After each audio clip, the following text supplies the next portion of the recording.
Perkenalkan, nama saya Bella Amelia Emandarul dari kelas 10 MPLB 3, nomor absen 6. Jadi, kali ini saya akan mereaksi video yang berhubungan dengan posisi, tugas, dan tanggung jawab sebagai warga negara. Salah satunya yaitu dengan membayar pajak. Sebelum itu, mari kita nonton videonya terlebih dahulu. Dari mana, Tope? Muka aku kusut banget. Saya kesel banget hari ini, Bi. Jalanan di mana-mana macet banget, bikin naik darah. Ya, namanya juga kerja di jalan, Pe. Pasti ngerasain macet. Kalau nggak mau kena macet, tidur aja di rumah. Tapi masalahnya bukan macet aja, Bi.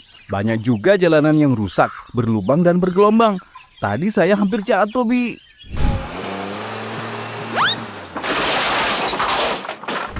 Sabar, Tope. Jangan marah-marah. Cepet tua nanti.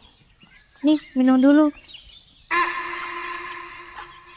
Ada apa ini? Kok kayaknya ramai sekali saya lihat dari jauh. Biasa nih, Pak. Bang WP. Ada aja keluhannya tiap hari. Bang, tolong antar saya ke stasiun ya sekarang. Saya udah nggak mau ngojek lagi, Pak. Loh, emangnya kenapa bang? Bang WP kesal, Pak. Karena jalanan di sini rusak semua dan full macet. Sampai bikin dia mau jatuh tuh di jalan. Makanya kamu bayar pajak, Pe. Pajak? Iya, pajak. Pajak itu adalah kontribusi wajib kepada negara yang terutang oleh orang pribadi atau badan yang bersifat memaksa berdasarkan undang-undang dengan tidak mendapatkan imbalan langsung dan digunakan untuk keperluan negara bagi sebesar-besarnya kemakmuran rakyat. Dan kalau kata Undang-Undang Pajak Penghasilan, setiap tambahan kemampuan ekonomis yang diperoleh seseorang akan dikenakan pajak penghasilan. Tapi tenang, Pe, nggak semuanya kok. Hanya yang penghasilannya di atas 60 juta rupiah per tahun yang akan dikenakan pajak penghasilan. Nah, kira-kira penghasilan Bijak dan Bang WP sampai nggak 60 juta rupiah setahun? Kalau saya hitung-hitung sih lebih dari 60 juta, Pak. Loh, terus hubungannya jalanan sama bayar pajak apa, Pak? Jadi, penerimaan dari pajak yang kita bayar ke negara akan digunakan oleh pemerintah untuk membangun fasilitas umum seperti jalan, membiayai anggaran kesehatan, pendidikan, hingga kegiatan lainnya. Jadi, UMKM seperti Bijak dan pekerja lepas seperti Bang WP lebih nyaman dan terbantu dalam bekerja. Waduh, selama ini saya belum pernah bayar pajak, Pak. Gimana dong? Bang WP dan Bijak kan sudah mempunyai penghasilan, berarti harus membayar pajak atas penghasilannya itu.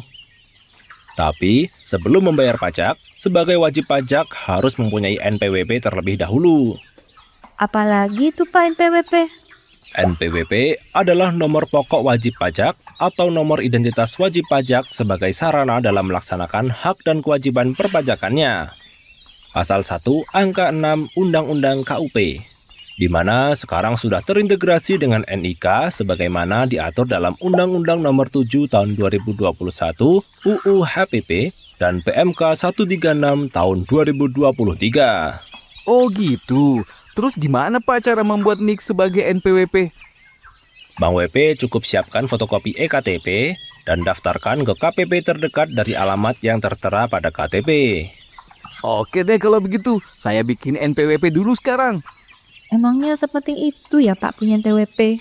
Penting dong, berdasarkan Undang-Undang Nomor 36 Tahun 2008 UU PPH Pasal 21, bagi wajib pajak orang pribadi yang tidak memiliki NPWP akan dikenakan PPH 20% lebih tinggi. Yowes, kalau gitu saya juga bikin NPWP deh, Pak. Nah, gitu dong. Kita sebagai warga negara yang baik harus taat pajak. Karena orang bijak pasti bayar pajak. Tapi jadi mau nganterin saya ke stasiun nggak, Bang WP? Oh, tenang, Pak. Berangkat.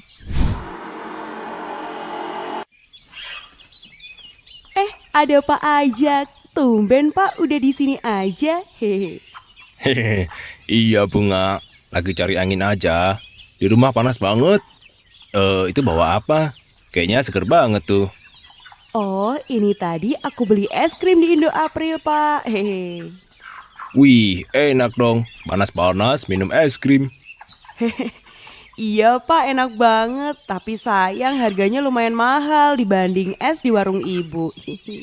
Oh iya bener, kalau kita beli makanan atau minuman di minimarket itu pasti mahal. Karena makanan atau minuman yang kita beli dikenakan pajak juga. Waduh, pajak apa lagi tuh pajak? Jadi gini bijak, jenis pajak itu ada dua, yaitu pajak subjektif dan pajak objektif. Pajak subjektif adalah pajak yang dikenakan kepada pihak yang memenuhi kriteria tertentu, yaitu orang yang berada di dalam negeri selama lebih dari 183 hari di Indonesia, serta berusia minimal 18 tahun. Contohnya, pajak penghasilan yang kita bahas kemarin. Sedangkan pajak objektif adalah pajak yang dikenakan atas perolehan barang kena pajak tanpa memandang dari sisi subjektif. Contohnya, pajak yang bunga bayar atas es krim yang dibeli di minimarket, meskipun bunga belum tergolong sebagai wajib pajak. Oke, setelah saya melihat video tersebut, saya merasa lebih memahami akan pentingnya pembayaran pajak bagi negara. Pajak menjadi sumber pemasukan negara yang digunakan untuk pembangunan dan kebutuhan masyarakat. Selain itu, dibahas juga tentang pajak subjektif, yaitu pajak yang dikenakan kepada pihak yang memenuhi kriteria tertentu, yaitu orang yang berada di dalam negeri selama lebih dari 183 hari dan berusia 18 tahun. Sedangkan pajak objektif yaitu pajak yang dikenakan atas perolehan barang kena pajak tanpa memandang dari sisi subjektifnya. Video ini memberikan pelajaran bahwa masyarakat perlu sadar akan pentingnya pembayaran pajak. Tetapi pemerintah dan pihak terkait juga harus menjaga kepercayaan masyarakat dengan mengelola pajak secara jujur dan transparan. Sekian video reaksi dari saya.